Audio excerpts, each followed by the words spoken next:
تو اسے motor cycle پہ پیچھے بٹھا کے یا کار میں اگلی سیٹ پہ بٹھا کے پورے بازار کا چکر لگا رہا ہے اور دنیا کو بتا رہا میں اتنا بے غیرت ہوں، میں خود اپنی عزت کا جنازہ لے کے آیا ہوں۔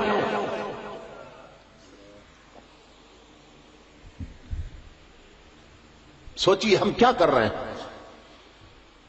امام الانبیاء کے غلاموں، ایسے خامد تاجدار کائنات نے فرمایا دیوس ہیں، بے غیرت ترین لوگ ہیں جو اپنی بیویوں کو بنا سوار کر بازاروں میں لاتے۔ بزرگ فرماتے ہیں ایسوں کو سمجھاؤ نادان، بیویاں اپنے تکنے کے لیے ہوتی ہیں، غیروں کو تکانے کے لیے نہیں ہوتی۔ آج محلے میں اسلام نہیں رہا، غیرت نہیں رہی۔ جب اسلام پہ عروج تھا اس وقت شاہوں کے محلوں میں اسلام نظر آتا تھا، اب غریبوں کے محلے میں اسلام نہیں رہا، اس وقت محلوں میں اسلام تھا۔ ہارون الرشید کی بیوی ملکہ زبیدہ ایک دن گھر آیا تو دیکھا کہ اس نے دوپٹہ سر سے باندھ رکھا ہے، دوپٹہ اترنے نہیں دیتی۔ ہارون نے کہا کیا سبب ہے؟ پہلے تو بے تکلف بیٹھتی تھی، میں خامد ہوں تیرا اور تو میری بیوی ہے، میاں بیوی میں فرینکنیس ہوتی ہے، بے تکلف، آج دوپٹہ نہیں اترنے دے رہی۔ وہ رو پڑی۔ اس نے کہا اصل بات یہ ہے کہ میں نے اپنے سر کے بال اس طرح سے مڈوا دیے۔ نے کہا تجھے معلوم ہے تیرے اتنے لمبے خوبصورت بال تھے، یہ کیا تو نے ظلم کیا، اس طرح سے کیوں مڈوا دیے؟ وہ رو کر کہنے لگی کہ آج جب میں نے غسل کیا تو میں محل کی چھت پہ بال خشک کرنے کے لیے چلی گئی تھی، دھوپ میں بال خشک کروں، مجھے دھیان نہیں رہا، کسی دوسرے چھت پر ایک غیر مرد کی اس پہ نظر پڑ گئی تھی،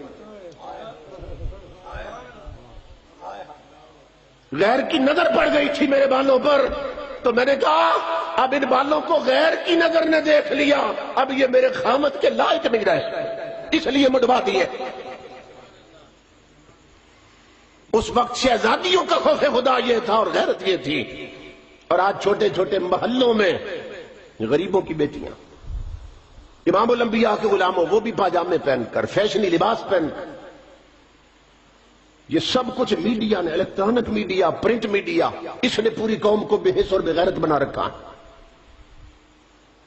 یہ سرگودا کے قریب بلوال میں خطاب کے لیے گیا، ایک بہت اونچے خاندان جنہیں کہتے ہیں ملک، مہر، راجے، مہاراجے، اس طرح کے خاندان کی بیٹی ہے۔ مجھے ایک درزی بتانے لگا، اس نے مجھے 3 بار انڈیا کی فلم دکھائی، ان کی بیٹی نے دکھائی، کیوں کہ اس فلم میں اس کنجری نے جو لباس پہن رکھا ہے مجھے بھی ویسا سوٹ تیار کر کے دو۔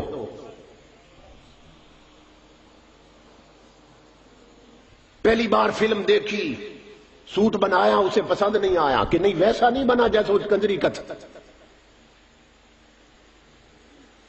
ہماری بہو بیٹیاں کس راستے پہ چل رہی ہیں؟ خدا کے لیے ماں بہنوں بیٹیوں، میں اس لیے چیخ رہا ہوں کہ جس راستے پہ دوڑ رہی ہو یہ سیدھا جہنم کو جاتا ہے، اور میں مار صاحب کے اسٹیج پر تمہیں اس راستے پہ لانا چاہتا ہوں جو سیدھا مصطفیٰ کے گنبد کو جاتا ہے۔ تمہیں اس بھائی کی باتیں تب یاد آئیں گی جب آنکھیں بند ہوں گی۔ اور آج ہلکے سے دوپٹے میں تیرا سانس دبتا ہے، تو کہتی ہے میرا سانس بند ہوتا ہے، دوپٹہ اس لیے نہیں کرتی، جب 22 گز لٹھے کے کفن میں لپیٹ کر تجھے سپرد خاک کیا جائے گا اس وقت تیرا دم کتنا گھٹے گا۔ میں اس کے لیے آسانی دے رہا ہوں، اس کے لیے آسائش دے رہا ہوں۔ امام الانبیاء کے غلاموں، تو یہ ترتیب پیدا کر لیں جو حضور دے کے گئے، اور اس کا فائدہ سنیے۔ حضور صلی اللہ علیہ وسلم کی ایک صحابی بزنس مین تھے، ملک شام اور یمن تک ان کا کاروبار پھیلا ہوا تھا۔ انہوں نے 1 مہینے کے لیے یا 2 مہینے کے لیے جانا تھا، تجارتی دورہ تھا۔ اپنی بیوی کو فرمایا کہ میں حکم دے کے جا رہا ہوں، کچھ بھی ہو جائے تو نے گھر سے باہر نہیں نکلنا۔ 2 مہینے کا سامان، ضرورت کی ہر شے میں نے گھر میں سٹاک کر دی، دیر لگا دیا۔ بیوی کہنے لگی کہ آپ میرے سرتاج ہیں، جب آپ کا حکم ہے تو میں کیوں گھر سے نکلوں گی؟ ہر شے جب گھر میں آ گئی مجھے کیا ضرورت ہے گھر سے نکل، میں وعدہ کرتی ہوں کچھ بھی ہو جائے میں گھر سے نہیں نکلوں گی۔ خامد وعدہ لے کر چلے گئے۔ جب وہ ملک شام پہنچے تو بعد میں اللہ کا کرنا ایسا ہوا کہ اسی خاتون کے میکے سے پیغام آیا کہ تیرے والد بہت بیمار ہو گئے اور حکیموں نے لا علاج قرار دے دیا، کسی وقت بھی مر سکتے ہیں، آؤ اور اپنے باپ کے ساتھ آخری ملاقات کر لو، قریب الموت ہے، قریب المرگ۔ قربان جائیں حضور کی تربیت پر۔ اس نے نا آدمی بھیجا حضور کی طرف، پیغام بھیجا اس خاتون نے، آقا سے پوچھو میرا خامد سے وعدہ تھا اور خامد کا حکم تھا کہ گھر سے نہیں نکلنا، میرے آقا میرا والد بیمار ہے، پیغام آیا میکے سے، تو کہ میں زیارت کے لیے جا سکتی ہوں؟ ہو سکتا ہے یہ آخری ملاقات، میرے آقا میں کیا کروں؟ امام الانبیاء نے پیغام بھیجا، فرمایا میری بیٹی کو بتاؤ اگر اپنے رسول کا مشورہ لے رہی ہے تو پھر سن، اطیعی زوجک، اپنے خامد کی مان۔ قربان جائیں ان کی اطاعت پر، نہیں گئی، بندہ بھیج دیا واپس، کہا میں نہیں آ سکتی۔ اللہ کا کرنا ایسا ہوا، دوسرا دن ہوا، پھر پیغام آ گیا میکے سے، تیرا باپ مر گیا ہے۔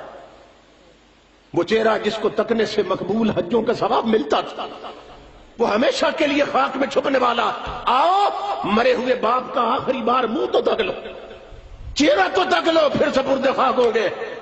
اس نے پھر پیغام بھیجا حضور کی طرف، میرے آقا میرا باپ مر گیا، خامد کا حکم تھا کچھ بھی ہو جائے گھر سے نہیں نکلنا، بتائیے میں جا سکتی ہوں؟ امام الانبیاء نے فرمایا اگر اپنے رسول سے مشورہ لے رہی ہے تو میری بیٹی اطیع زوجک، مت جا، اپنے خامد کی مان۔ یہ توجہ طلب بات، قربان جائیں اس کے ایمان پر۔ اس نے کہا میں نہیں جاتی، نہیں گئی۔ اس کے باپ کو غسل دے کر کفن پہنایا، جنازہ پڑھایا، دفن کر چکے۔ امام الانبیاء کے غلاموں، پہلے تو وہ پیغام بھیجتی تھی حضور کی طرف، اب میرے آقا نے بندہ بھیجا اس کی طرف، فرمایا جاؤ میری اس بیٹی کو خوشخبری سناؤ۔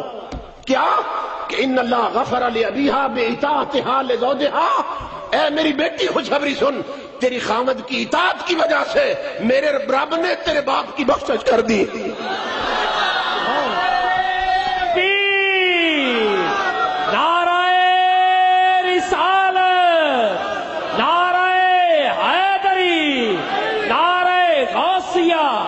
علماء اہل سنت، حضرت امام الانبیاء کے غلاموں، وہ تو صرف ایک فرد کی بات تھی۔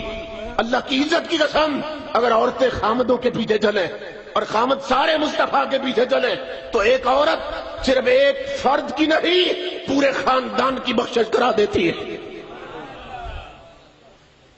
اس لیے یہ ترتیب قائم کر لیں، جو تاجدار کائنات کی تعلیمات ہیں ان پہ عمل